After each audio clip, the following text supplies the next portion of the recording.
پہلے تو میں نے مسلمانوں کے اخلاق سنے تھے، اب تو میں نے دیکھ بھی لیے. پر یہ بتا جب 12,000 آیا تھا جان کیوں نہیں چھڑائی؟ تو حضرت چارہ کاٹتے کاٹتے رو پڑے، فرمانے لگے تو نہیں نہ جانتا یہ بیٹیاں سانجی ہوتی ہیں، پتہ نہیں نا. میرے رسول پاک نے تو حاتم تائی کی بیٹی کے سر پہ کپڑا رکھ کے کہا تھا بیٹیاں برابر ہوتی ہیں. تو یہ نہیں پتا جب اس کی 6 بیٹیوں کی شادی ہوئی ہے میرے اندر روحانیت کتنی بڑی ہے. فرمایا پھر 12,000 آیا ہے تو 2-4 بچیاں پھر گئی ہیں. تجھے نہیں پتا میں اندر سے راضی کتنا ہوں، میں تیری نوکری کرتا رہوں گا، پتہ نہیں اللہ کتنی بیٹیوں کو بیاہ دے گا. اتنا رویا وہ عیسائی کے پیروں میں بیٹھ گیا، کہنے لگا بابا میں نے تیری مخالفت کی ہے پر تیرے قریب آ کے پتہ چلا ہے کہ تو بہت اونچے اخلاق کا مالک ہے، اور اگر تیرا یہ مقام ہے تو تجھے اخلاق سکھانے والے محمد عربی کی شان کتنی ہوگی. ظالم کی بولیے جاتے نہیں لوگ جھوٹے گواہ بن کے. وکیل صاحب کو نہیں پتا ہوتا کہ یہ بندہ مجرم ہے جو میرے پاس آیا. کیا مجرموں کے وکیل نہیں ہوتے؟ بولے تو اس کو پتہ نہیں ہوتا وکیل صاحب کو کہ یہ صاحب مجرم ہے میرے پاس مقدمہ لے کے آئے. اور اگر بے ادبی نہ ہو جائے تو میرا خیال ہے قاضی عدالت کو بھی پتا ہوتا ہے کہ مجرم کون ہے اور مظلوم. میرے نبی پاک صلی اللہ علیہ وسلم نے اس قدر زیادہ سختی فرمائی اس مسئلے میں. فرمایا جس کو پتا تھا کہ فلاں آدمی ظالم ہے، ظلم کر رہا، پھر وہ ظالم کا گواہ بنا یا اس نے ظالم کی مدد کی، کتنی کی؟ شارحین لکھتے ہیں چاہے اس نے ایک جملہ بول کے کی، چاہے ایک، سارے بولیے، چاہے ایک غریب کو اس نے ظلم کیا تو کہتے ہیں علاج یہ سی، چاہے ایک جملہ بول کے کی. شارحین اس حدیث کی شرح میں لکھتے ہیں ایک جملہ بول کے چاہے مدد کی. جس بندے نے کسی ظالم کی مدد کی کسی مقدمے میں یا کسی صورت میں اور اسے پتا تھا یہ ظالم ہے، میرے نبی پاک صلی اللہ تعالی علیہ وسلم فرماتے ہیں اگر اس نے مدد کی، ابھی ظالم کی بات نہیں ہو رہی، ظالم کے مددگار کی بات ہو رہی، اگر کسی نے ظالم کی مدد کی تو حضور فرماتے ہیں خدا بھی اس سے بری و ذمہ ہے، رسول بھی اس سے بری و ذمہ ہے. سنبھال کے رکھے اپنی نمازیں، قربانیاں، حج، زکوٰۃ سنبھال کے رکھے. اگر ظالموں کا مددگار ہے، الیکشن آ لینے دے، آپ کو نظر آ جائے گا کون کون ظالموں کا مددگار ہے، نظر آ جائے گا. اپنی جیب سے لوگ پیسے دے کے ظالموں کی مدد کریں گے، ان کے فلیکس چھپوائیں گے، بورڈ لگوائیں گے، جیبوں سے پیسے دے کے. ہم نے خود آگ لگائی ہے چمن میں اپنے، بے سبب گردشی ایام کو الزام نہ دو. ہم نے خود نور کا ظلمت سے کیا ہے سودا، کر کے توہین سحر شام کو الزام نہ دو. ظالموں کے مددگار میدان میں آ گئے، یہ چھوٹا لفظ نہیں. میرے حبیب پاک صلی اللہ علیہ وسلم نے فرمایا جو ظالم کا مددگار ہے سن لے جو سجن کے ساتھ کچہری جاتا ہے، وہ یاد رکھے جو دوست کا گواہ بنتا ہے، وہ یاد رکھے جو کہتا ہے میں مانگی گیا تھا، مجھے بلایا گیا تھا قبضہ چھڑانے کے لیے کسی غریب بیوہ کی جائیداد پہ. کب وہ سن لے تو مدد کر کے نہیں آیا، تو خدا کے ذمے سے نکل گیا ہے. رسول پاک نے فرمایا تیرا میرا تعلق ختم ہو گیا، تو ظالم کا مددگار ہو گیا. پھر تو کہتا میں بے چین ہوں، میں بے قرار ہوں، میں آزمائش کا شکار ہوں. پلٹ کے دیکھ تو صحیح تیرا گناہ کتنا بڑا ہے. میرے نبی پاک صلی اللہ علیہ وسلم کا ایک اور فرمان سن لیں، ابن ماجہ ابو داؤد میں موجود ہے. اس حدیث کو آپ نے یاد کر لینا ہے. کر لیں گے انشاءاللہ؟ سارے کہیے انشاءاللہ کر لیں گے یاد.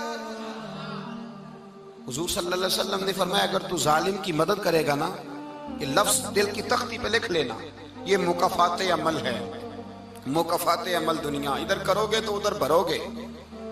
فرمایا اگر تو کسی ظالم کی مدد کرے گا، سن لے حضور کا فرمان ہے، اگر تو ابن ماجہ ابو داؤد سیاہ میں موجود ہے، فرمایا اگر تو کسی ظالم کی مدد کرے گا تو رب تعالیٰ مرنے سے پہلے تیرے اوپر بھی ظالم کو مسلط کر دے گا. تیرے اوپر بھی ایک دفعہ ظلم ضرور ہوگا اگر تو ظالم کی، وہ کسی صورت میں بھی ہو سکتا ہے، کسی صورت میں بھی تیرا بیٹا ہی اٹھ کے ظلم کر دے گا، تو الجھ جائے گا، کسی نہ کسی جگہ تیرے لیے تباہی کا سامان ہوگا، تیرے اوپر ظلم ہوگا، اس لیے کہ تو ظالموں کا مددگار ہے. چاہیے یہ تھا کہ تو مظلوم کی مدد کرتا، انسانی ایمانی یقین کا فریضہ سر انجام دیتا. تو ظالموں کا مددگار ہو گیا. ٹٹول کے دیکھ لیں، رزلٹ نکال کے دیکھ لیں، ہمارے زمانے میں ظالموں کے مددگار زیادہ ہیں. اتنی لمبی زبانیں نکال کے ظالموں کی مدد کرتے ہیں. بڑے بڑے کالم نویس اللہ نے انہیں قدرت دی لکھنے کی، تو اپنا قلم ظالموں کی مدد میں خرچ کرتے ہیں۔ وہ لوگ جن کو اللہ تبارک و تعالیٰ نے قدرت دی، ہمت دی، طاقت دی، کچھ لوگ ان کے حلقہ احباب میں، وہ اپنے لوگوں کو استعمال کر کے ظالموں کی مدد کرتے ہیں، ظالموں کی مدد کرتے ہیں۔ میرے نبی کریم سید عالم نور مجسم صلی اللہ علیہ وسلم نے فرمایا، اگر تو نے ظالم کی مدد کی تو جب تک تو توبہ نہیں کرے گا رب تجھ سے ناراض ہی رہے گا۔ اللہ تجھ سے، او بھائی جس سے رب بھی ناراض ہو گیا، نہ کھانا نہ پینا نہ سونا نہ جاگنا نہ نیند، پھر تیری ہر چیز تیرے لیے آزمائش ہو جائے گی، پھر تیرا سایہ بھی تیرے لیے خوف کا سامان بنے گا، پھر زندگی جیتی جاگتی لاش بن جائے گی، تو اپنے کندھوں پر اپنی میت اٹھائے پھرے گا جب تو ظالم کا مددگار ہوگا۔